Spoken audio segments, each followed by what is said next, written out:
El presidente Gabriel Boric debutó este martes ante la Asamblea General de Naciones Unidas, donde habló de la situación política de Chile, el estallido social y del proceso constitucional.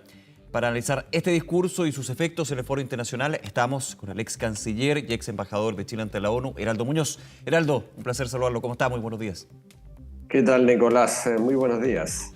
A ver, primero que todo, Heraldo, ¿qué destaca de la primera locución del presidente Gabriel Boric ante la Asamblea General de la ONU?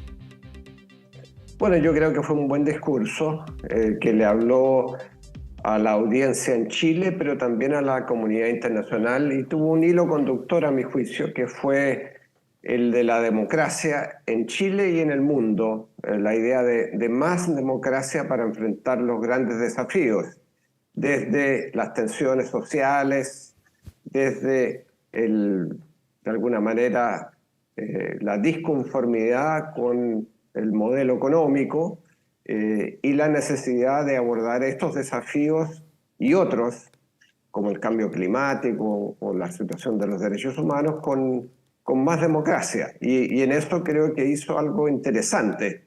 Explicó el proceso político chileno a una audiencia internacional. No solo se refirió a nosotros, a las chilenas y chilenos. ¿Por qué? Porque en el exterior hay una gran interrogante. ¿Por qué ocurre el estallido social, después el plebiscito, la convención, y resulta que el texto que emana de esa convención es rechazado por un 62%? Entonces, yo creo que también trató de explicar qué sucedió en Chile y que, sin embargo, pese a la derrota, que él dice que no fue una derrota del gobierno porque significó más democracia, una manera elegante de evitar reconocer que fue una derrota. Al final lo que dice, ahora lo que tenemos que hacer es consensuar los nuevos caminos para llegar a una nueva constitución.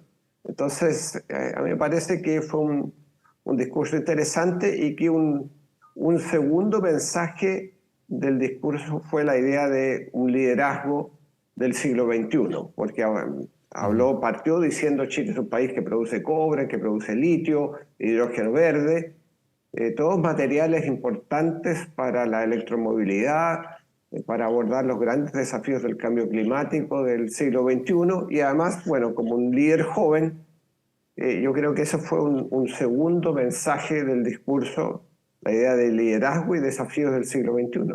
Heraldo, usted plantea esto, que efectivamente lo que hace el presidente Boric, tomando puntos de la situación interna de Chile, explica lo que para muchos afuera puede ser bastante inexplicable. El estallido social, que finalmente se va por una vía institucional, que es una reforma que crea la Convención Constitucional a través de un plebiscito donde las personas dicen quiero una nueva constitución, y que tras todo ese proceso finalmente un 62% rechaza la propuesta.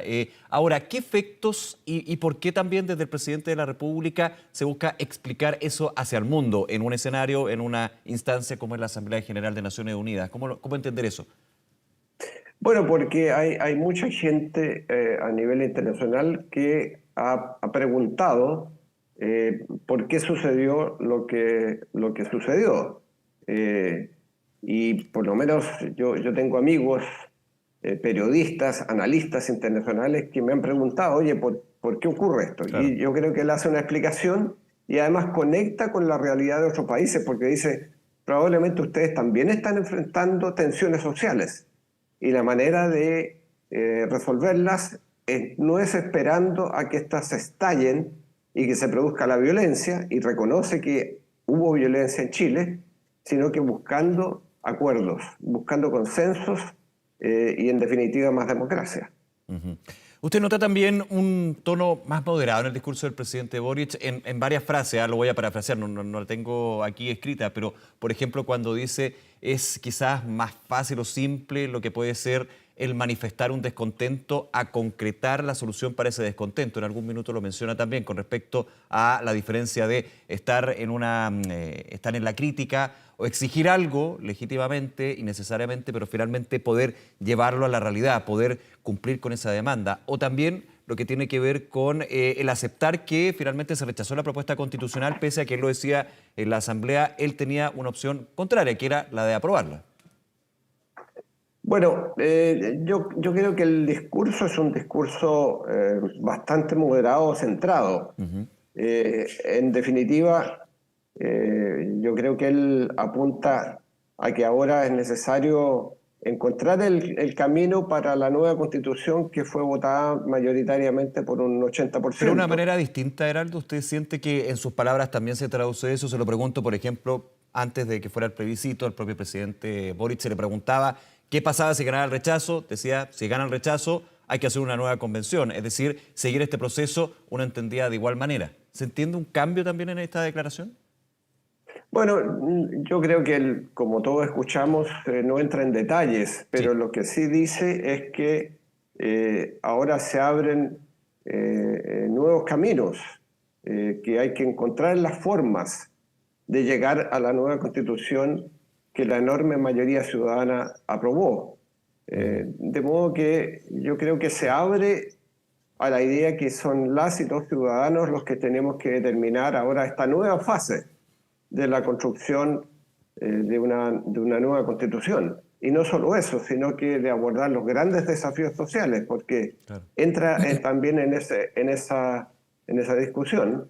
Y por cierto, aborda, y a mí me pareció bastante equilibrado, aborda los grandes desafíos de la política internacional, partiendo con una condena a la que dice la injusta guerra de agresión de Rusia contra Ucrania, y sin doble discurso se refiere al tema de derechos humanos Sí. en Irán, en Nicaragua, habla de la crisis humanitaria y política en Venezuela, eh, vuelve al tema de los derechos del pueblo palestino, que por lo demás están en sintonía con las Sí. resoluciones de la Heraldo, Asamblea General y del déjeme quedarme Consejo de Seguridad. sí, déjeme quedarme un segundito ahí, creo que también es relevante. Sí. ¿Qué le parece esa alusión a lo que se refiere el presidente con respecto al conflicto Israel-Palestina? Y esto también, y es inevitable y ineludible también recordar lo que fue el impasse diplomático que se dio la semana pasada con el embajador de Israel en Chile. ¿Le parece que Claro. era necesario, que de alguna manera era mejor no llegar a ese punto o era más que necesario? Usted lo dice muy bien, él aplica y dice no naturalizar, dice el presidente Boric, las violaciones a los derechos humanos al pueblo de Palestina, que además han sido contenidas esta declaración, digamos, en resoluciones de Naciones Unidas, pero también hace el equilibrio con respecto a que Israel debe vivir en fronteras seguras. Así es. Yo creo que él retoma la posición, no sé si retoma, pero se mantiene dentro de la línea oficial del Estado de Chile respecto al conflicto palestino-israelí, al decir, bueno, respetar los derechos humanos del pueblo palestino. Segundo, el derecho a que los palestinos puedan contar con un Estado libre y soberano que conviva en paz con un legítimo derecho de Israel a vivir en fronteras seguras e internacionalmente reconocidas. Es decir, vuelve a la idea de una solución de dos estados para la paz en el Medio Oriente, y yo creo que en eso da una señal importante de equilibrio que era necesaria después de este incidente con el embajador israelí. Heraldo, ¿hay algún otro tema que usted considera se debería también haber incorporado en la locución del presidente Boric ante la ONU? Por ejemplo, el tema económico. Se refirió en algún minuto, pero fue bastante, no fue tan en extenso, digamos. Y también recordemos que la agenda del presidente Boric junto a su ministro de Hacienda, Mario Marcel, tiene contemplada también reuniones con inversionistas a nivel internacional. Hay el tema de la inflación que otros líderes mundiales también incorporaron en sus declaraciones frente a la Asamblea General de Naciones Unidas. ¿Ese tema faltó, por ejemplo? Bueno, estuvo presente, pero solamente en titulares, Sí. no abordó en mayor profundidad, podría haberlo hecho, pero al final es un discurso de 15 minutos, habló más de 20, y por lo tanto tenía que escoger qué énfasis poner, y probablemente lo que pensó es el tema económico lo vamos a poner en otros escenarios en Nueva York, con el propio ministro de Hacienda. Y por lo tanto aprovechó más bien los temas políticos, que son los que centran la preocupación en la Asamblea General. Claro.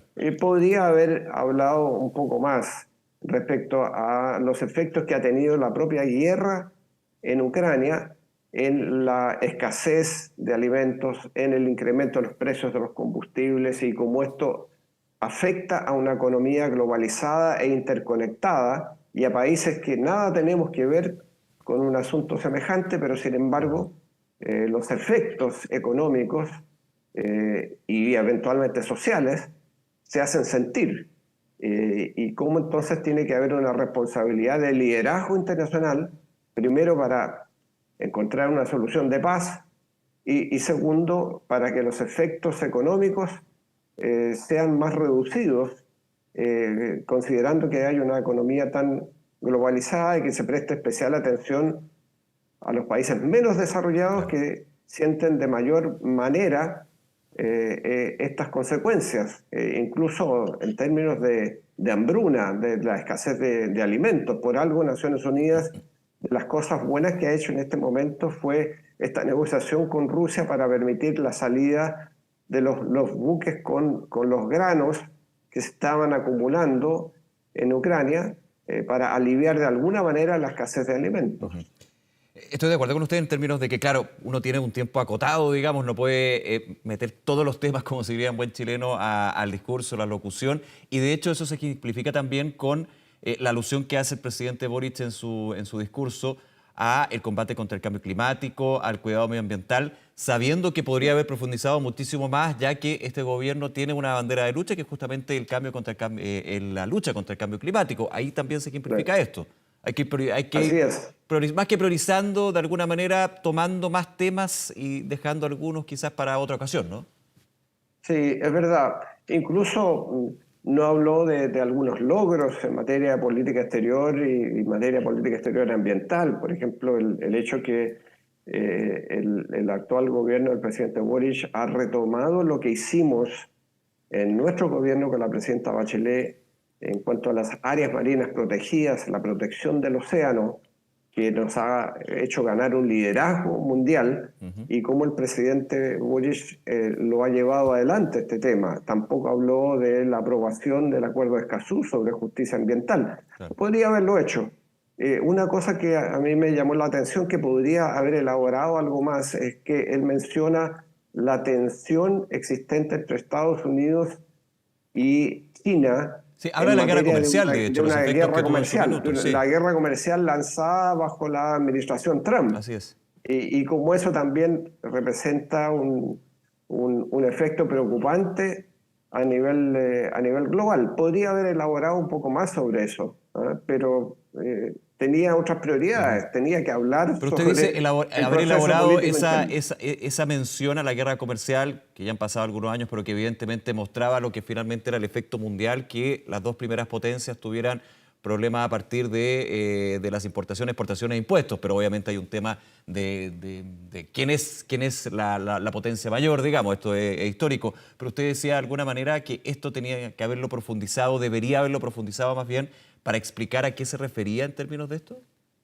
No, y yo creo que podría haber retomado eso por esa vía la idea del proteccionismo. Perfecto. ¿No? Y cómo los países menos desarrollados que necesitan exportar se ven perjudicados por una guerra comercial de esta naturaleza, y que evidentemente eso agrega inestabilidad al escenario mundial, erosiona las confianzas cuando ocurren estas situaciones.